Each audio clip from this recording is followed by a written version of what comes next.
Welcome back to our channel SS Gyanwani.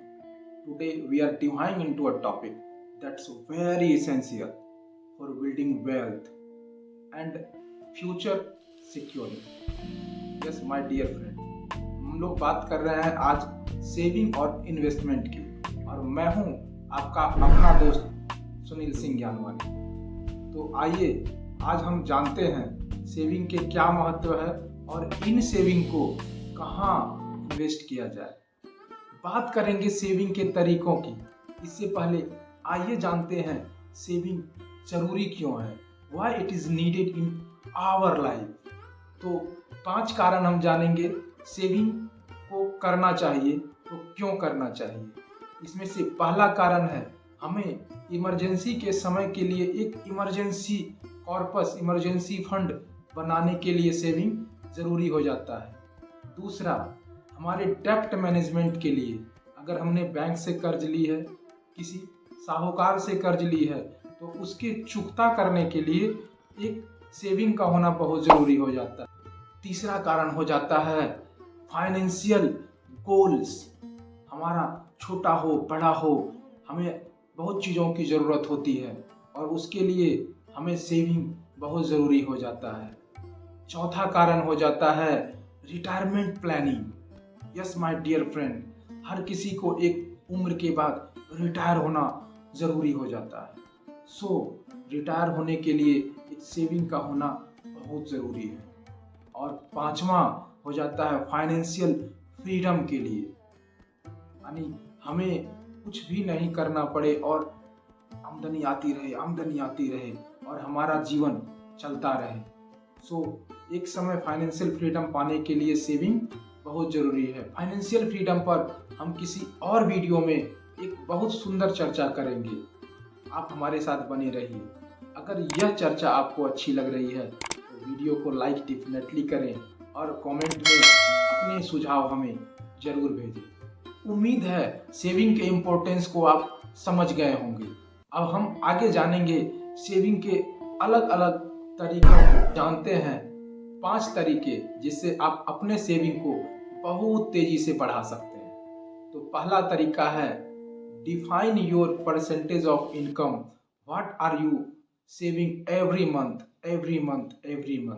अगर आप इसे डिसाइड नहीं कर पा रहे हैं तो यह आपको सेविंग करने में कभी मदद नहीं करेगा। 1 रुपए करें, 2 रुपए करें, 100 रुपए करें, 500 रुपए करें, 1000 रुपए करें, ये मायने नहीं रखता है। जरूरी है सेविंग स्टार्ट करना और इसे अपने सैलरी के परसेंटेज वाइज में डिसाइड करें। जैसे आपकी सैलरी 1 लाख रुपए है, आपने डिसाइड की हमें 10% सेविंग करनी है, तो 10% का मतलब 10,000 आपको एवरी मंथ सेविंग करनी है और आपको मान कर चलना है कि हमारी सैलरी 90,000 है।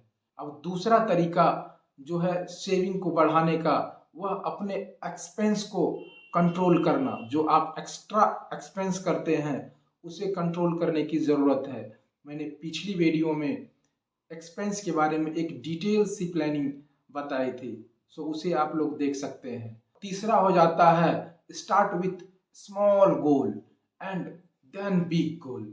स्टार्ट करने की पहले ज़रूरत है, छोटे छोटे गोल बनाएं और छोटे छोटे गोल से आप एफडी कर सकते हैं, आरडी कर सकते हैं स्टार्ट करने के लिए, जिससे धीरे धीरे आपका कॉर्पस बड़ा होगा और उस सेविंग को बाद में हम इन्वेस्टमेंट करेंगे। चौथा हो जाता है एवॉइड इम्पल्सिव बाइंग। किसी को देखकर आवेग में आकर बाय कर लिए। उसके पास मर्सिडीज है, मेरे पास क्यों नहीं होगी। उसके पास में बाइक में एक स्पेशल बाइक है, तो मेरे पास एक स्पेशल बाइक क्यों नहीं हो। ये सारी चीज़ें आपके सेविंग को रोकती हैं। इम्पल्सिव बाइंग करने से बचें। और पांचवा हो जाता है पे योर सेल्फ फर्स्ट। अपने आप को हमेशा पहले पे करें। अगर आप अपने आप को हमेशा पहले पे नहीं करते हैं तो महीने के अंत में आपके पास कुछ नहीं बचेगा जो अपने लिए आप। उम्मीद है आप लोग सेविंग को अच्छी तरह से सीख गए होंगे। यह अब समय हो जाता है उन सेविंग को इन्वेस्टमेंट करने का। अगर आपने इस सेविंग को इन्वेस्ट नहीं की तो यह इन्फ्लेशन का कीड़ा आपके सेविंग को खाता जाएगा। आइए जानते हैं इन्फ्लेशन के बारे में। पर इन्फ्लेशन क्या है?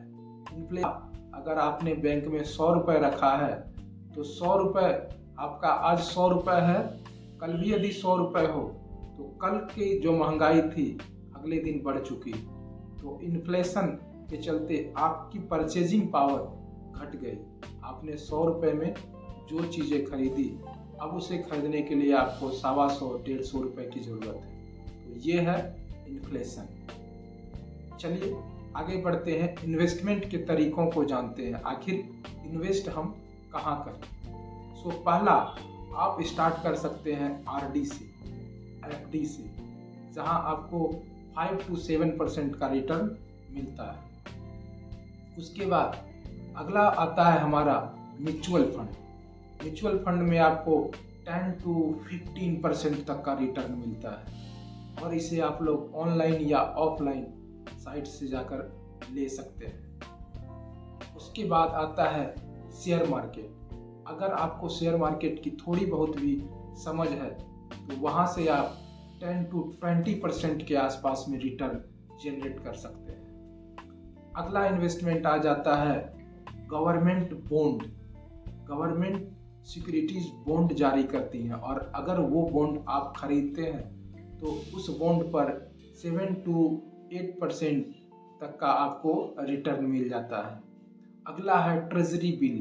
ट्रेजरी बिल में भी आपको 7 to 8% तक का रिटर्न मिल जाता है। उसके बाद आता है कमोडिटी मार्केट। प्रत्येक चीज़ों का दाम प्रत्येक साल बढ़ रहा है। कमोडिटी में आप सोना, चांदी, पीतल, तांबा ये चीज़ें खरीद सकते हैं जो कि प्रिकॉशियस हैं और प्रत्येक साल इनका प्राइस बढ़ते रहता है। अगला इन्वेस्टमेंट हमारा आ जाता है post office scheme. Post office scheme में बहुत सारी योजनाएं हैं जिसमें आप निवेश कर सकते हैं, जिसमें से एनएससी, केवीपी, एसएसएम, एमओपीएस ये सारी योजनाएं हैं जिसमें आप निवेश कर सकते हैं। उसके बाद आ जाता है alternative of investment. Alternative of investment में है आप हेज फंड इकट्ठा कर सकते हैं, आप टेक्नोलॉजी में निवेश कर सकते हैं, आप स्टार्टअप में निवेश कर सकते हैं, आप क्रिप्टो करेंसी में निवेश कर सकते हैं, फॉरेक्स मार्केट में निवेश कर सकते हैं, प्राइवेट इक्विटी में निवेश कर सकते हैं, वेंचर कैपिटल में निवेश कर सकते हैं। अगर इन चीज़ों को आप नहीं समझ पाए हैं तो आप हमें कमेंट सेक्शन में उन चीज़ों का नाम लिखें और उस पर एक डिटेल्स वीडियो हम आपके लिए बनाएंगे। सो उम्मीद है यह वीडियो आप लोगों को बहुत पसंद आया होगा। अगर आपको पसंद आ रहा है यह वीडियो तो डेफिनेटली लाइक करें और दोस्तों के साथ इसे शेयर करें ताकि इस फाइनेंस के एजुकेशन को सभी तक हम पहुंचा पाएं।